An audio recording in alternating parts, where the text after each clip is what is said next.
sorry about that. Just to continue, not sure where we were, but this gospel of truth, the gospel of the kingdom, the domicile of the kings, where our King Yahushai will be ruling the earth in righteousness, total opposite to the madness that we see currently.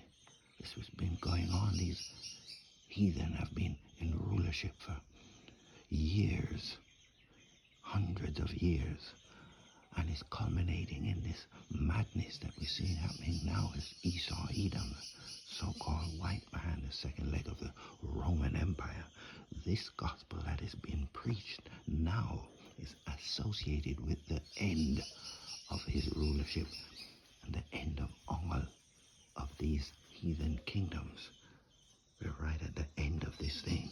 I think it's Matthew 24, and around about 13, 14, somewhere there, it says, and this gospel is preached. Which gospel? It's this gospel. The madness of Christian foolishness and all the other so-called religions of Scripture, Psalms 96 and 5, and all these religions, they're not true. They're all lies. But this gospel, which is associated with the end, when this is preached, then shall the end come. Why? Because the elect are being awoken, they're being aroused by this truth. It's waking them up.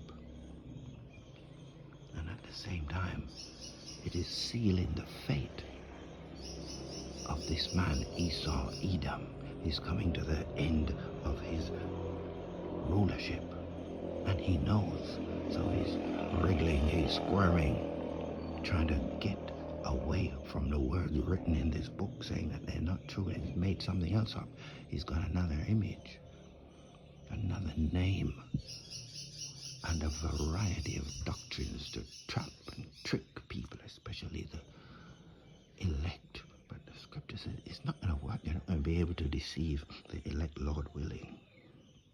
And the Acts, when we read some of the Acts, that's what was happening there. There was this point where the apostles, in fact more than once, for preaching this word, they trapped them up. They said, listen, we told you, we warned you to stop preaching and teaching in this man's name. What man?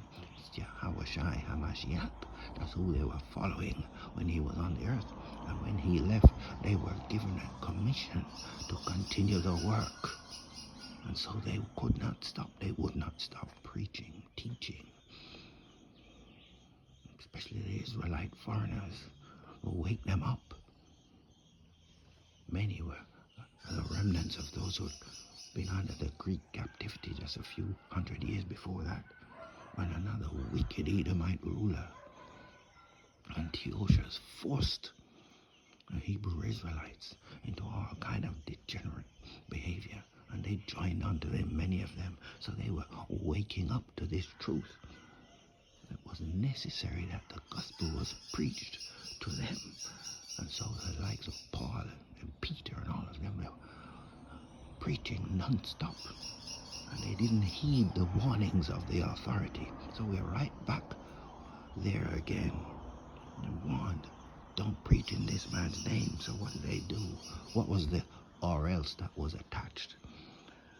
They were beaten and imprisoned, no doubt tortured, because they were preaching in the name of Yahushua. Well, his name means Redeemer. And Matthew 1:21 tells us, when the angel Gabriel, the archangel Gabriel spoke with, I think it was Joseph, said, look, your son, his name means Redeemer, Yahushua. Who's going to redeem? Well, redeem means to buy back. Really buy back. He's going to save his people from their sins. Now, we're the only ones who are in this blood oath covenant contract with our power. We who, Negroes, Latinos, Native Americans, that's some of the name calling that's going on. So you're telling, don't preach in his name. Well, we're not going to stop, and we don't care about your or else or your threats of imprisonment and beaten. You're trying to shame us for this truth. You don't care about being lied on and the false witnesses and even the ultimate sacrifice, which some is written to gonna have to go through. The scripture said the dead in Hamashiach will rise first. So you're the one that needs to worry, because you're gonna be on the end of the scripture. Revelation 18 says, give them back double. And Jeremiah, one of my favorites, is 30 and 16.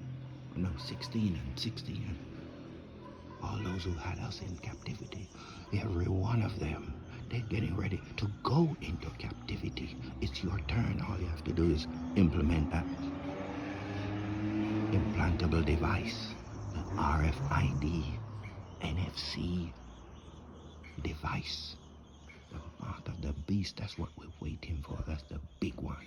And that will trigger a rush to the end of this most brutal rulership and enslavement of the children of the Most High. Just a quick thought, and beware. The suspects are armed. What are we armed with? We're armed with the truth. We're armed with the knowledge of what is to happen next, the kingdom to come. Just a quick thought. Hopefully I can come back with another lesson later. Shalom means peace until the next lesson.